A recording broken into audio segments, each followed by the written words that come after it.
దయచేసి ఇలా మాత్రం మోసం చేయొద్దండి. ఎక్స్చేంజ్ ఆఫర్ ఇచ్చాం కదా అనేసి అందరూ కూడా మీ పాత ఫర్నిచర్ అన్ని పిక్స్ పెడుతున్నారు నాకు. అలాగే మా దగ్గర ఉన్న ఫర్నిచర్ పిక్స్ అని కూడా మీకు షేర్ చేయమంటున్నారు, షేర్ చేస్తున్నాము. మాకు ఇది నచ్చింది అంటున్నారు, రేట్స్ అడుగుతున్నారు, మా దానికి ఎంత వస్తుంది, మీ ఫర్నిచర్ ఎంత అని అడుగుతున్నారు. అంతవరకు బాగానే ఉంది, రేట్ అని చెప్తున్నాము. నాకు ఇది బాగా నచ్చింది, రేట్కి ఇవ్వండి అని అడుగుతున్నారు, ఇస్తున్నాను. మేడం నేను ఇప్పుడే పేమెంట్ వేస్తాను అని చెప్తున్నారు, పేమెంట్ వేయట్లేదు, కాల్ చేస్తేనేమో లిఫ్ట్ చేయట్లేదు.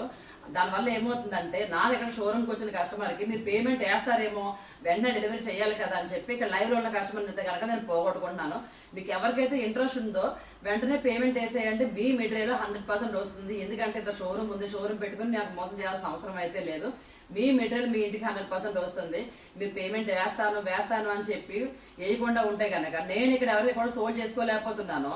మీకు ఇష్టమైతే తీసుకోండి, లేదంటే కనుక నాకు ఇష్టం లేదండి వద్దండి అని చెప్పేయండి, పర్వాలేదు. కానీ తీసుకుంటాను అని చెప్పి తీసుకోకుండా మోసం చేయొద్దు. తర్వాత కాల్ చేస్తాను, మళ్ళీ కాల్ లిఫ్ట్ చేయట్లేదు, కాల్ చేస్తానంటారు, కాల్ లిఫ్ట్ చేయరు, వాట్సాప్ కాల్ చేసినా లిఫ్ట్ చేయరు, నార్మల్ కాల్ చేసినా లిఫ్ట్ చేయరు, మెసేజ్లకి రిప్లై ఇవ్వరు. చాలా ఇబ్బంది అనిపిస్తుంది అండి. ఇష్టమైతేనే తీసుకోండి.